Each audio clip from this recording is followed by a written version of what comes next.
앞 시간에 우리 이제 상생상극까지 끝났습니다. 그죠? 상생상극. 자, 요거를 이제 막 글로서 외우시려면 힘드셔요. 그죠? 자, 그럴 때는 우리 두뇌가 잘 습득할 수 있는 건 뭐냐면 그림이에요. 사진이에요. 이런 이미지를 더 잘 기억을 해요. 그러니까 공부하실 때 너무 이 활자체로만 공부하시지 말고 그림을 곁들여서 공부하시면 좋아요. 저 같은 개념은 이렇게 잡고 있어요. 커다란 지구를 하는 거예요. 자, 지구는 푸르다. 맞습니까?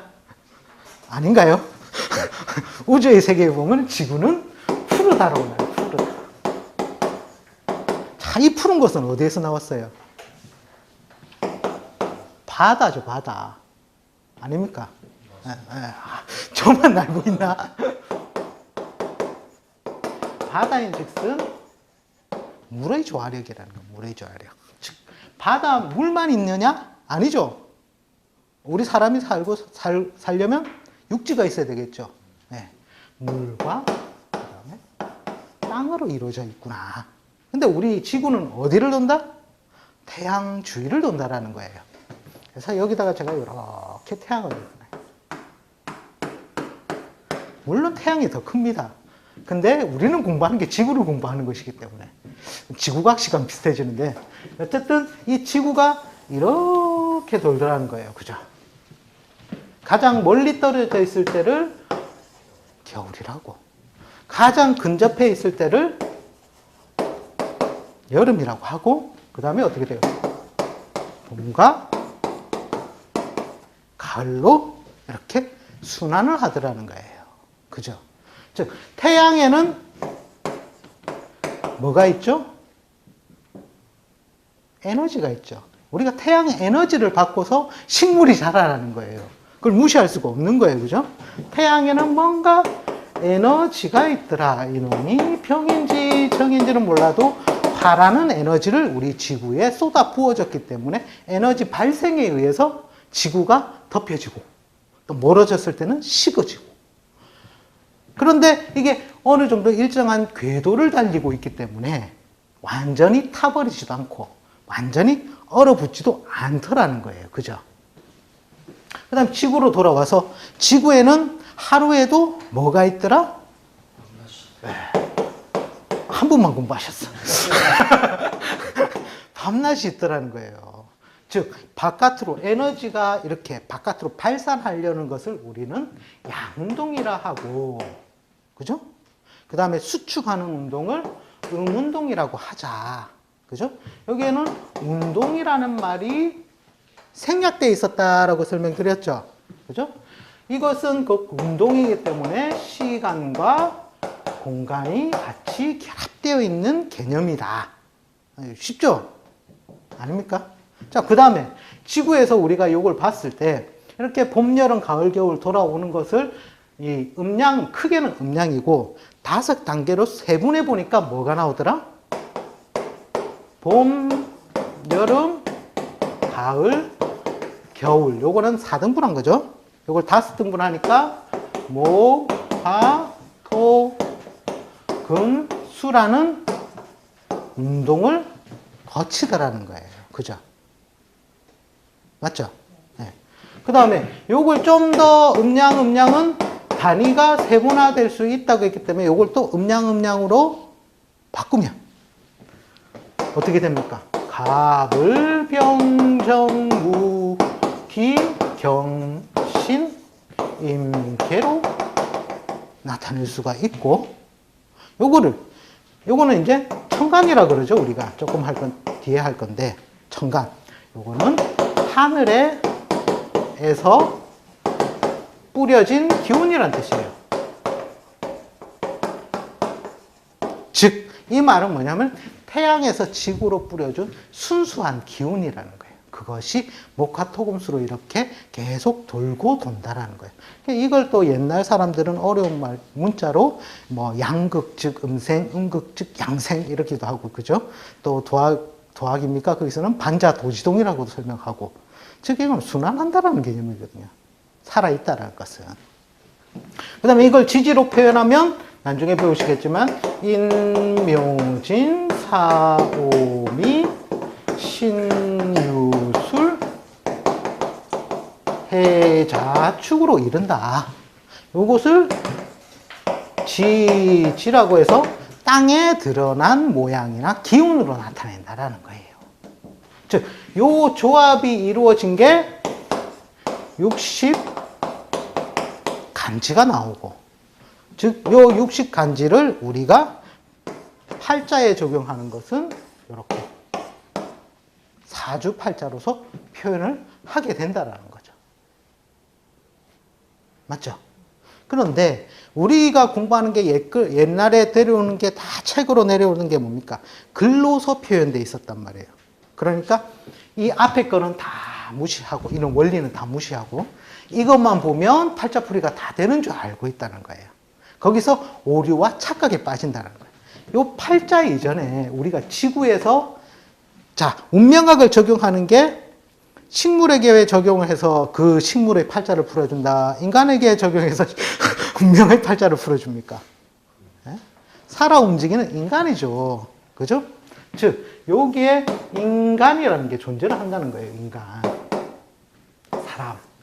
자, 사람은 어떻게 살아갑니까? 태어나서.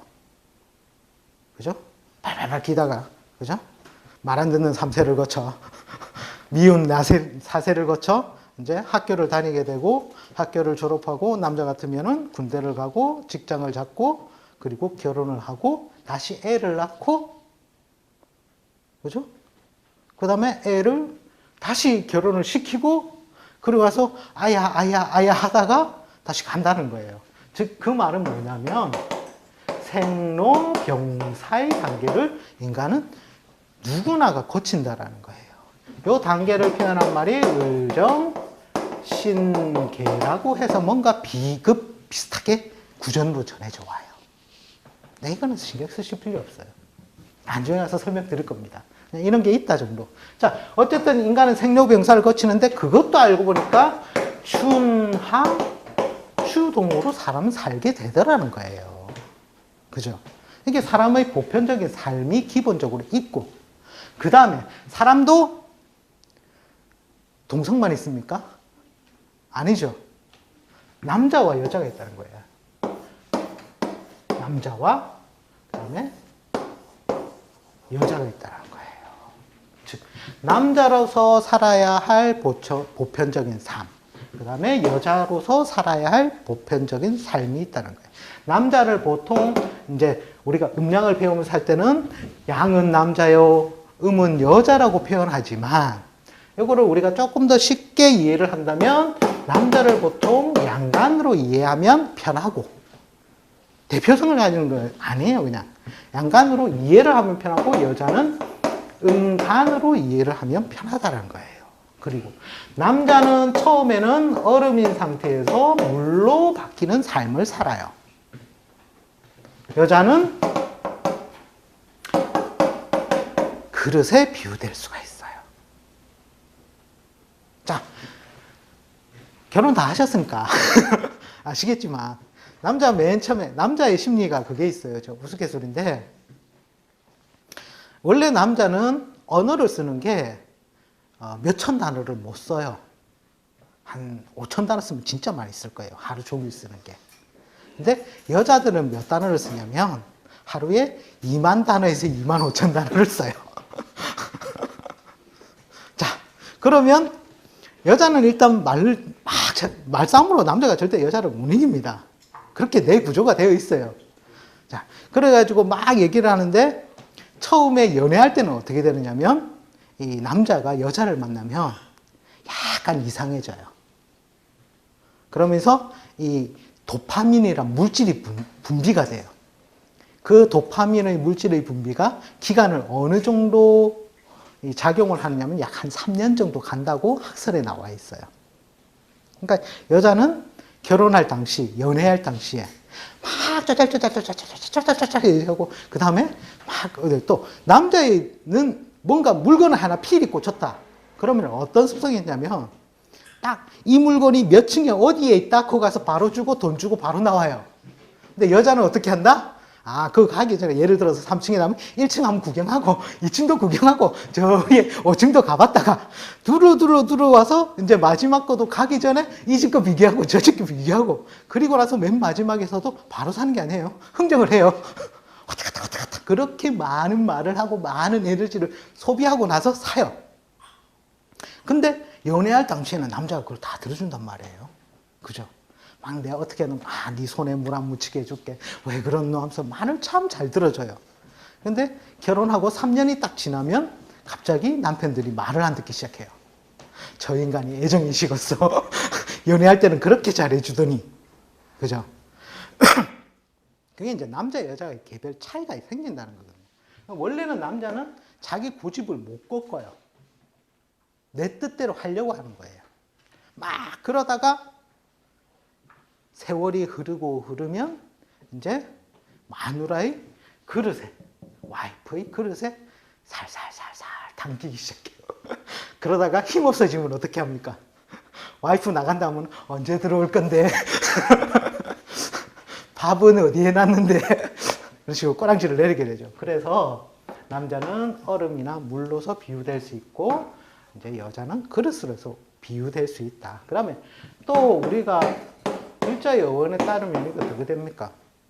남자는 밖에 나가서 돈 벌어야 되잖아요. 밭을 갈아서. 그죠? 여자는 어떻게? 집안에서 열심히 자식을 기르는 게. 요즘은 이게 많이 바뀌었어요. 현대로 오면서 그죠? 요것만 찾게 되죠. 남편은 필요 없고 only 캐시.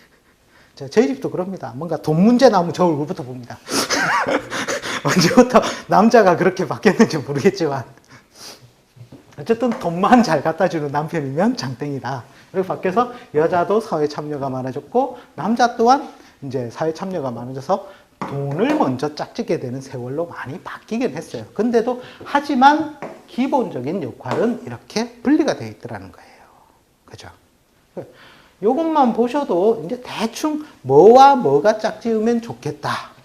이런 식으로 이제 유추가 될 수가 있는 거예요. 이렇게 남녀의 삶이 있고 그 다음에 요 간지가 들어가는 거예요. 간지가. 그런데 기초반에서는 이런 개념을 다 설명드리기에는 너무나 힘드셔요. 공부하는 순간 뒷골 땡겨 머리 아프고 이러셔요. 대신에 빨리 글자 나갑시다 해요. 오늘은 뭘 할 거냐면 요 간지가 이루어지는 원리. 간지가 이루어지는 원리에 관해서 청간과 지지 부분을 오늘 수업을 진행해 나갈 겁니다. 자, 이렇게 그려놓으니까 어떻게 돼요? 그냥 한 픽스. 딱 한눈에 보이시죠? 네. 나중에 지나가면 요 청간에 관해서 신살 나오고 청간과 지지에 관한 신살 나오고 지지와 지지에 관한 신살이 나오면서 모든 관계, 신살의 관계를 쫙 설명하면 사주를 보는 게 끝이 나요. 자, 요거 플러스 뭐가 있냐면 운까지 있어요. 실제로는 운에는 대운과 한 해 한 해를 보는 세운, 그 다음에 월운도 보실 수도 있고 일진도 보실 수도 있고 그거는 각각이 구정되어지는데 지금 오늘 할 내용의 첫 회는 여기에 이제 우리가 간지의 관계에 관해서 공부를 하게 될 겁니다. 예, 그림으로 이렇게 하면 어떻게 좀 쉽습니까? 이렇게 이제 그림으로 이해를 하시는 게 안 외우셔도 돼요. 제가 머리가 좋아서 모든 책 몇백 페이지가 넘습니다. 몇천 페이지는 될 겁니다. 그걸 제가 다 외우느냐? 저도 물론 다 못 외웁니다. 그러나 이러한 개념적으로 학습으로 뭔가 그림으로서 사고하고 이해를 하며 그러니까 저는 이거는 그냥 그림 제 머릿속에 뭐가 있냐면요. 이렇게 안 그려져 있어요. 지구 푸르다도 없어요. 저는 제 머릿속에 든 거는 지구 그 다음에 여기 사람 하나 그려놔요. 그 다음에 여기서 남, 여 이렇게 그려놓고 그 위에 간지 그 다음에 옆에다가 운 요게 제 머릿속에 들어있는 게 답니다. 한 장의 그림. 이제 그걸로서 제가 끌어내어서 이제 설명을 드리는 거예요. 그죠? 요거 배우는 거잖아요, 요거. 어려운 거 없거든요. 쉽게. 여기서 이제 제가 챕터를 뽑아올 때 항상 주의 관계를 이제 기본적으로 설정을 해 놓는 거예요. 설정을 해 놓는 거. 그리고 나서, 지구에는 무슨 운동이 있더라, 어떤 작용이 벌어지더라, 뭐 이런 걸 이제 생각을 해내서 끄집어낸다라는 거죠. 다들 이제 막 보면은, 갑, 이런. 갑부터 배워야 된다. 암기식으로 해서는 결코 모든 걸 다 외우실 수는 없어요. 나중에 이제 프로와 아마추어의 차이가 있어요. 우리가 타고난 별이 강하지 않더라도 10년 동안 그 일을 하면 프로가 되실 수가 있어요. 프로. 그러니까 팔자의 공부도 12운성 안 못 외우시겠으면 표를 옆에 컨닝구 페이퍼라 그러죠. 펴놓고 10년만 계속 봐보세요. 아마 1년 만에 다 외우실 겁니다. 이런 식으로 트레이닝이 된다는 거죠. 팔자에 강한 별이 없어도 왜 요즘 서민갑부들 뜨잖아요. 서민갑부들. 어떤 사람은 정말 조그마한 천막 비슷한데 거기서 칼만 갈아가지고 그죠? 땅을 어마무시하게 사고 이런 식으로 무조건 프로가 되시려면 10년의 법칙이거든요. 표 하나 딸랑 외우는데 10년 안 걸립니다. 계속 보시면 돼요. 보시면 처음부터 안 외워진다, 외워야 되겠다 이런 강박관념을 가지시면 거의 제가 강의를 해보면 딱 있어요. 이제 보통 음양, 오행, 그 다음에 천간, 지지, 육친까지는 그래 맞아 따라오셔요. 그 다음에 신살 딱 들어가서 12운석 나오면 절반이 없어요. 절반의 분들은 어디 가고 나 이 공부 안 한다, 머리 아파서 도저히 못하겠다 이러면서 떠나셔요. 그 다음에 그것을 버티신 분들은 어디 가서 또 떨어지시냐면 12신살에 가서 떨어지셔요. 12신살.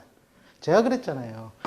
왜 공부가 어려운 이유는 우리가 12진법 공부를 하고 있기 때문에 어려운 거예요. 그거는 안 되면 눈으로 많이 봐서 익힌다라는 개념을 가지시는 게 맞아요. 안 헤어진다고 억지로 남 바보야 둔재야 이렇게 자기 암시를 주면 정말 바보 둔재가 됩니다. 나 보니까 오늘 벌써 2자를 봤네. 내일은 또 앉아 더 봤네. 3자를 봤네. 이렇게 하면 자기 암시를 긍정적으로 주게 되면 날로 올라가실 수가 있어요. 그러니까 못한다 생각하지 마시고 못 외운다 생각하지 마시고 자주 보면 된다라고 생각하시면 돼요. 저도 그랬습니다. 제 공부 초창기 할 때 집이고 사무실이고 어디 화장실이고 벽에 12운성 표를 저 같은 경우에는 이 표말 그린 게 아니라 저는 이거를 어떤 관계로 그렸냐면 갑은 해에서 상생하고 뭐 이런 식으로 해서 다 적어가지고 계속 봤어요. 그냥 따로 외운 게 아니라. 그러니까 많이 보면은요 저절로 외워지게 돼요. 제가 에피소드를 하나 얘기해 드릴까요? 옛날에 고대사 이거 시험을 칠 때인데 제가 그때 참 재성운이 들었는지 공부가 안 되더라고요. 참 시험 성적이 엉망이었어요. 그런데 집에서는 공부하라 그러지. 그래서 책을 딱 펴가지고 그 한 단원만 계속 주구장창 일주일을 봤어요. 다른 공부를 하나도 안 하고. 그러니까 다른 시험들은 엉망이겠죠. 근데 그 시험에서 만점이 나온 거예요. 그냥 보기만 본 거예요. 그러더니 선생님이 부르시는 거예요. 너 컨닝했지? 고지게 맞았어요. 그때 겪은 게, 공부하는 사람만 해야 되는구나. 근데 여기 에피소드의 원인이 뭐냐면, 자주 보시면 된다는 거예요, 자주. 눈에 자주 익히시면 자연히 들어와요. 그리고 이 방법이 왜 좋으냐면, 그림으로 알게 된다는 거예요, 그림으로. 사람은 사진 같은 거는 기억이 잘 나요. 한번 좀 뚫어지게 몇 번을 보면. 근데 활자로 된 한 페이지는 몇 번 봐도 안 나와요. 그죠? 그래서 이미지와 형식의 공부를 하시는 게 이 공부에서는 좀 빨리 돼요. 그리고 상상을 많이 하셔야 돼요. 저희가 사진 같은 걸 막 이미지화해서 보여드리면 참 좋은데 왜 그걸 잘못 보여드리게 되면 고착화시킬 수가 있으니까. 그래서 이제 조금 그런데 주로 이제 우리가 주위 사시사철에 변하는 상황들을 자세히 관찰해 보시면 아, 요게 경금이 사에서 장생을 하는구나. 이런 것도 알 수 있고 경금이 자에서 사는구나. 이런 것도 자연현상이 다 깔려 있다는 거예요. 우리는 배우는 게 실제로는 운명학을 배우는 거지만 거기에 있는 모태는 대자연의 문자의 표현을 배우는 것이거든요.